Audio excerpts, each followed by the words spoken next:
Halo Leute, wie geht's? Ich bin Safira. Gimana nih, sekarang kalian udah bisa nentuin gimana cara belajar bahasa Jerman versi kamu sendiri?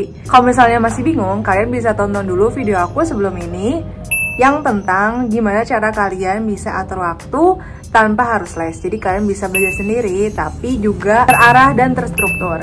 Nah, kemarin dari video itu ada dua teman kita yang sharing gimana cara mereka belajar bahasa Jerman. Mungkin kalian bisa ngikutin juga cara mereka, tapi lagi-lagi ini sebenarnya semua balik lagi ke pribadi masing-masing. Gimana cara belajarnya, nangkep materinya itu kan setiap orang beda. Nah, kalian sesuaiin aja sama kemampuan kalian juga gitu. Ini aku mau bacain dari Bimo Arinto di YouTube.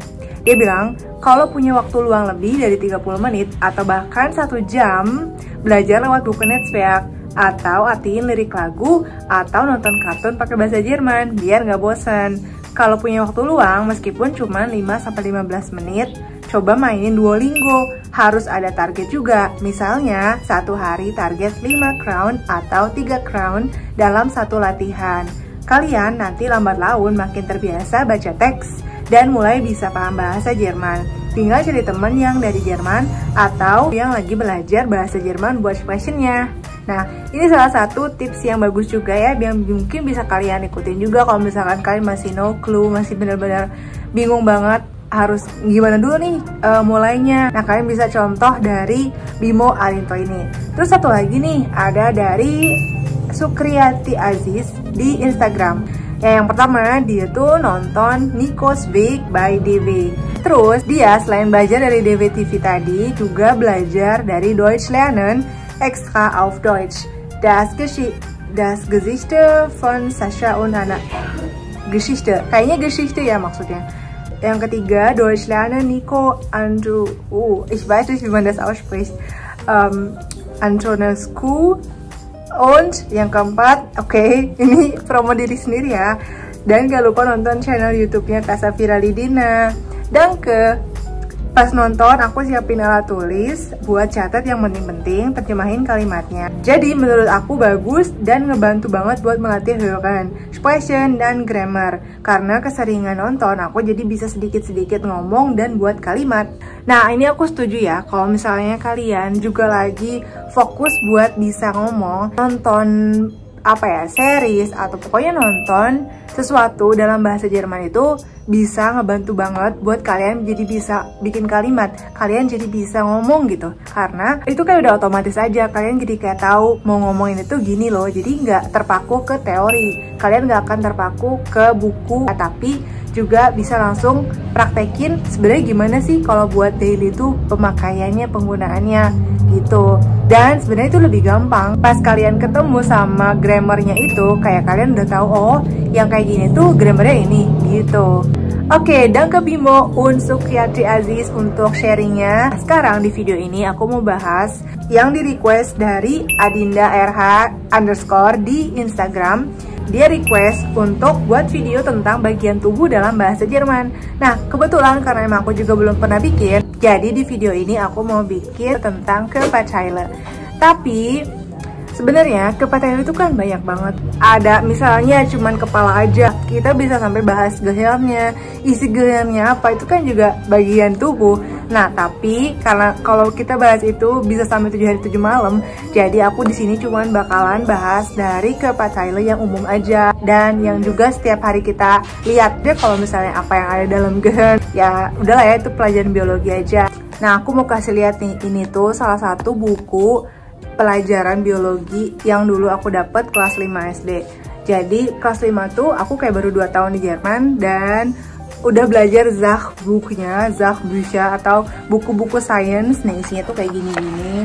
Dan kalau misalnya kalian mau tahu, di Jerman tuh kita udah dari kelas 3 ya. Aku udah tuh udah dari kelas 3 udah ada pelajaran Geschlechtsverkehr, atau kalau di kita tuh baru ada di kelas 3 SMA setelah ingat aku, yang tentang reproduksi. Nah, di Jerman tuh udah dipelajari dari kelas 3. Walaupun emang kalau kelas 3 tuh masih yang cuman basic-basicnya aja, masih yang gambarannya doang. Sedangkan udah kelas 5 itu bener-bener udah diajarin sedetil itu, kayak sampai bagian tubuhnya, you know what I mean. Dan itu no sensor lah at all. dan gimana cara terbentuknya, kayak gitu-gitu. Pokoknya seksadu tuh udah nggak hal yang aneh gitu. Jadi emang udah dari kecil udah diajarin kita tuh. Nih kalau misalnya kalian mau lihat, itu udah diajarin kelas 5 kan. Gambarnya tuh juga gambar, you know, tuh gambar yang bener-bener asli gitu tuh. Jadi kayak gitu. Nah, cuman kasih info aja sih. Makanya kenapa aku tadi bilang banyak pembahasan ya. Ini kan juga körperteile, bagian tubuh kan. Terus, nah ini aku dulu disuruh juga nih apa ngafalin semuanya ini, kayak Schädel tuh yang mana, terus Schlüsselbein. Pokoknya semua itu ini dulu diujianin nih pakai bahasa Jerman. Ini tuh sebenarnya buku bibliotek, buku apa namanya, perpus. Dan ini dulu tuh namanya Lutherschule, tapi sebenarnya bukan. Itu aku di gimnasium. Nih, ini sebenarnya pinjaman semua, cuma waktu itu kita dibolehin bawa pulang. Oke, kita langsung aja masuk ke materi yang Körperteile yang umum aja ya, yang bisa kita lihat secara langsung. Vokabel der Woche. Oke, langsung anfangen. Oke Leute, sekarang kita masuk aja ke bagian tubuh atau Körperteile. Yang pertama ada kepala, der Kopf. Kalau plural, die Köpfe. Terus ada ini, das Gesicht atau wajah. Kalau plural jadi die Gesichter, muka-muka, wajah-wajah. Next ada Stirn atau jidat, der Stirn. Kalau banyak di Stirnen. Next ada ini alis, die Augenbraue, agak panjang ya, die Augenbraue. Dan kalau banyak ada dua misalnya, die Augenbrauen. Next, mata, das Auge kalau satu, kalau banyak die Augen. Ich habe 2 Augen.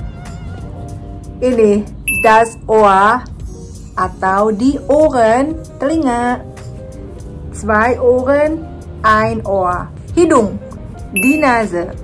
Kalau banyak die Nasen. Nah, Nasen sama Nas itu mirip ya. Kalau Nase itu kan hidung, kalau Nas double S itu basah. Jadi kalian pembacaannya juga harus beda. Kalau Nas itu kayak cepet, Nas. Kalau misalnya Nase kayak agak lebih panjang di huruf A-nya, Nase. Dan S-nya lagi-lagi kayak Gesicht tadi, itu S-nya harus dibaca kayak Z, Gesicht. Dan Nase juga kayak Gesicht gitu, Nase. Oke, next ada pipi, die Wange. Kalau satu, kalau ada dua, di Wangen. Wangen. V-nya kayak V gitu, Wangen. Mulut, der Mund. Atau bisa juga Lippe. Dan kalau Mund tadi pluralnya adalah die Munde. Agak jarang sih dengarnya. Dan kalau misalkan Lippe tadi, di pluralnya jadi die Lippen. Next, ada gigi. Der Zahn, satu gigi. Kalau banyak di Zähne. Leher, der Hals. Kalau banyak di Hälse. Nah, kalau Hals ini S-nya jangan kayak Z, jangan Hals, tapi Hals kayak S biasa.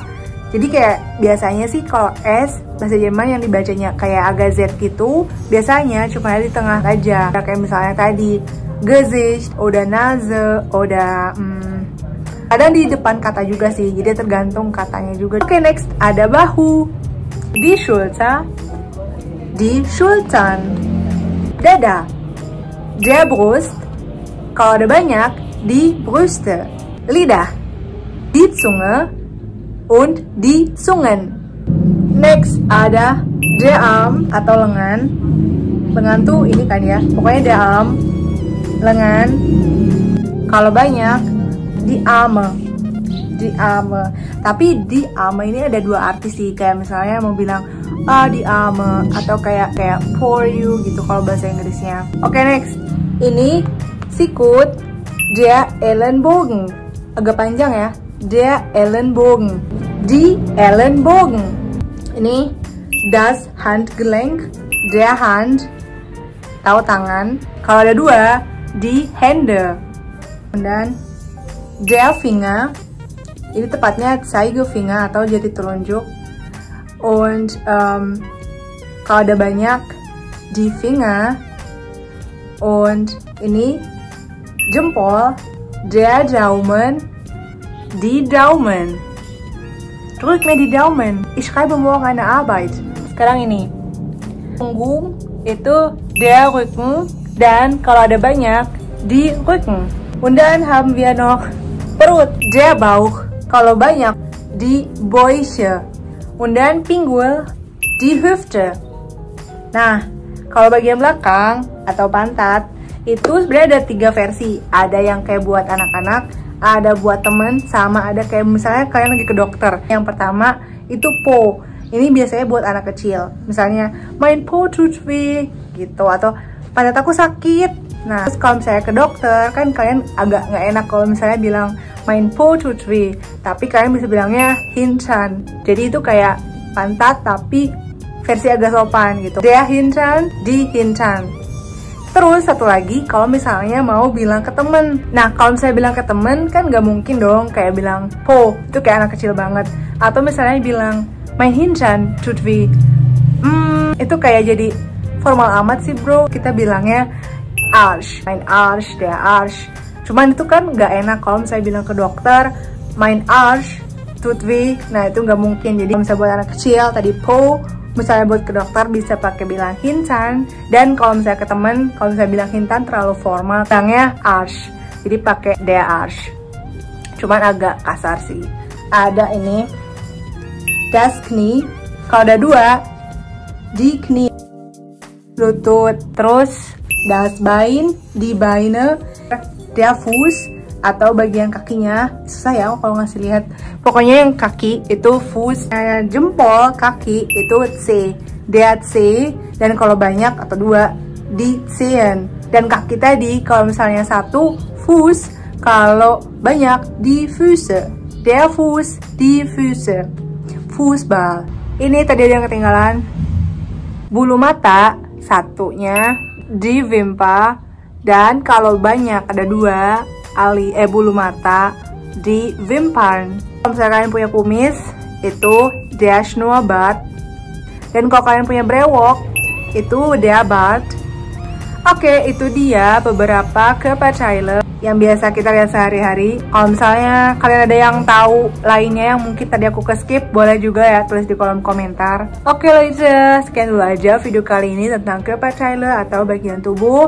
Next, kalian pengen aku bahas apa nih? Sebenarnya aku juga udah ada beberapa sih yang mau aku bahas. Tapi kalau misalnya kalian punya request, boleh banget tulis di kolom komentar. Dan kalau itu fürs Zuschauen, bis nächstes Mal. Tschüss!